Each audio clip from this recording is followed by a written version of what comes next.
Bem-vindos ao Bastidores do Franchising. No programa de hoje, nós vamos saber um pouquinho mais sobre uma área que é muito importante para o seu negócio, a escolha do ponto certo para a sua franquia. Para falar sobre esse assunto, nós convidamos a Suzana Figoli, que é diretora da GeoFusion. Suzana, tudo bem? Tudo bom, Pedro? Bem, queria começar desmistificando a sua área de atuação, porque todo mundo fala que é geomarketing, mas ninguém entende o que é geomarketing. Tem gente que pensa que é gel para cabelo, tem gente que pensa que é uma empresa de marketing. O que o geomarketing faz? Basicamente, o geomarketing responde todas as perguntas relacionadas a onde. Então, se você faz uma pergunta aonde, você pode ter certeza que quem conhece de geomarketing vai conseguir responder isso para você. Então serve até para eu saber onde está minha esposa?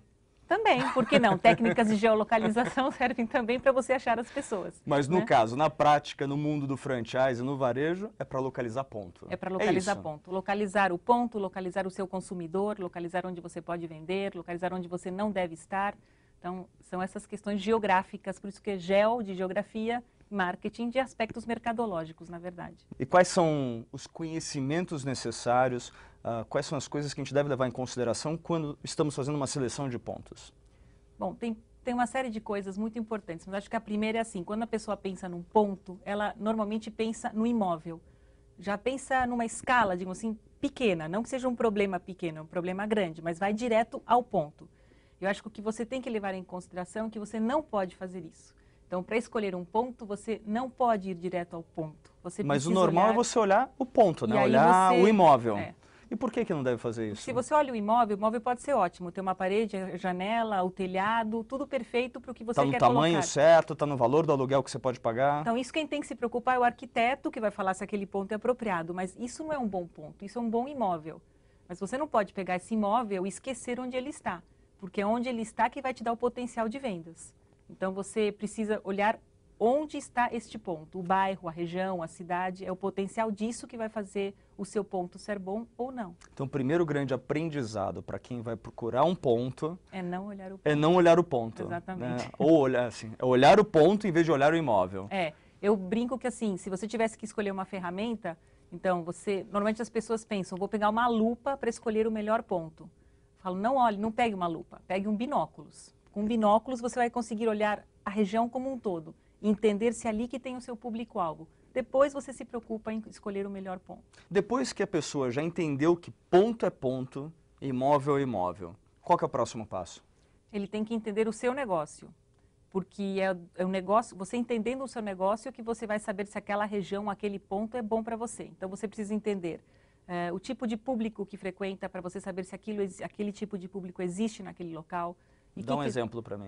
São pessoas jovens, velhas, mais ricas, com menos dinheiro, com mais instrução, com menos instrução, são homens, são mulheres. Então, que tipo de pessoas frequentam o seu negócio? Para depois você olhar se a região tem aquilo. O seu concorrente. Então, tem que entender qual que é o meu público-alvo, quem consome já meu produto. Ou vai consumir, caso seja um negócio novo.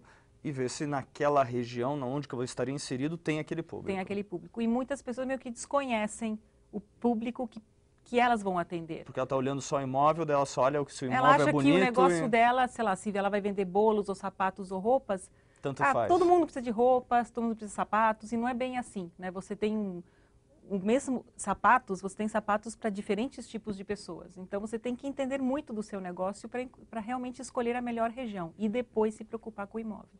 Quais são os outros limitantes que você pode ter? Concorrência, por exemplo. É interessante que exista concorrência na região ou não.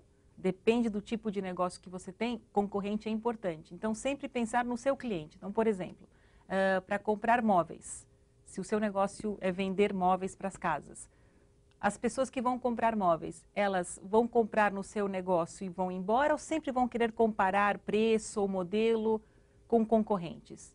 Móveis, eles sempre vão querer comparar. Então, é importante que você se localize onde existem outras empresas similares nesse caso, por exemplo. Então, você está falando se eu estiver num lugar que seja ótimo, que tenha um público adequado, eu tenha todas as condições ideais, mas eu estou sozinho lá, quer dizer que o cliente vai entrar e vai sair mesmo, porque ele vai querer comparar em outro lugar. Agora, já para comprar uma revista, pode ser que ele não faça isso, mas um móvel, um automóvel, sim. Ele certamente fará. Então, concorrência é uma coisa que pode ser muito importante ou melhor você, às vezes, não precisa estar junto. Por exemplo, se você tiver um mercadinho e tiver um mercadão do seu lado. Aí não Exato. faz sentido você estar do lado do Mercadão. Não, melhor não.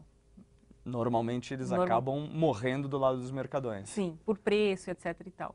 Suzana, então o que você está falando é, por exemplo, em São Paulo nós temos algumas regiões, algumas ruas que são reconhecidas por terem uma grande quantidade de um determinado tipo de varejo. Exato. Então tem, por exemplo, a Zé Paulino com vestuário, principalmente feminino, a Gabriel Monteiro da Silva com decoração, a mais alto nível, Teodoro Sampaio com mais baixo nível, ou seja, ruas que têm um determinado segmento.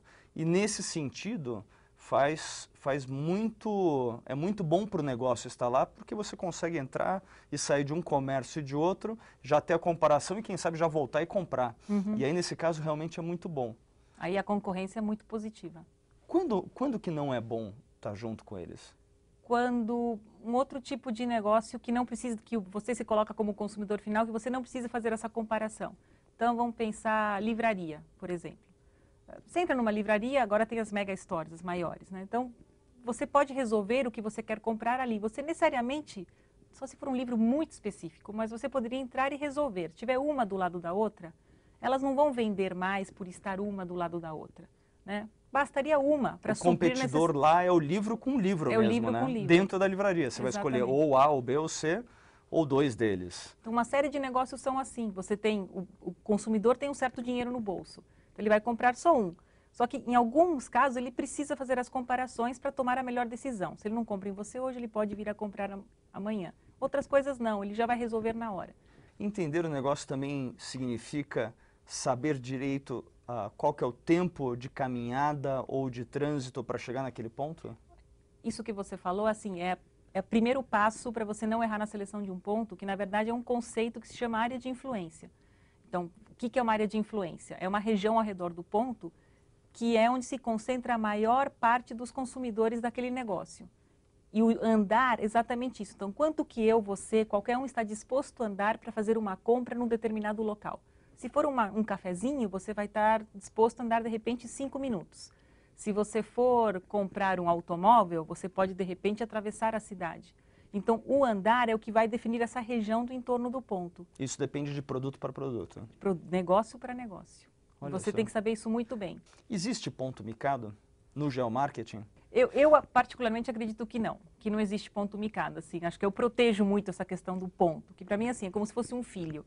Então, se você força seu filho a ser engenheiro e na verdade ele queria ser advogado, ele vai ser um péssimo engenheiro. Então, o ponto não nasceu para ser engenheiro. De repente ele não nasceu para ter um ponto, aquele imóvel não nasceu para ser um varejo. Não tem a vocação. Não tem a vocação varejista. Por uma série de questões, tem questões que assim, não é matematicamente que você vai conseguir provar. Talvez se a gente acampasse ali naquela esquina e observasse o comportamento do consumidor, não vira naquela esquina por algum motivo, algum barulho, algum vizinho, um bueiro com cheiro ruim, de repente, que afasta os pedestres. São aspectos sutis. Mas acho que a culpa não é do ponto, é de uma análise errada da vocação daquele ponto. E o geomarketing, né, além de escolher o ponto, ele também ajuda a levar gente para esse ponto, a levar clientes-alvo. Como é que funciona isso? Aí entra finalmente o marketing? Aí pode ser o marketing na parte que lida com comunicação. Então, que estratégias de comunicação você pode traçar para levar mais clientes para o seu ponto. E aí é geo por quê? Porque você usa características geográficas para atrair esse consumidor. Né? Isso é o que o software permite, porque ele tem bases de dados alimentadas e com esse tipo de conteúdo. Exatamente. Então tem mapeamentos de tudo que você possa imaginar. É como se todo o mercado estivesse mapeado. E o mapear é colocar no mapa mesmo, saber exatamente onde está cada coisa. E aí você consegue encontrar o seu público-alvo e se comunicar com ele. Suzana, muito obrigado por você ter vindo aqui e ter dado informações assim tão relevantes para quem busca acertar na sua franquia. Obrigada, Pedro. Obrigada pelo convite. Imagina. O Bastidores do Franchising fica por aqui. Nos vemos no próximo programa. Até lá!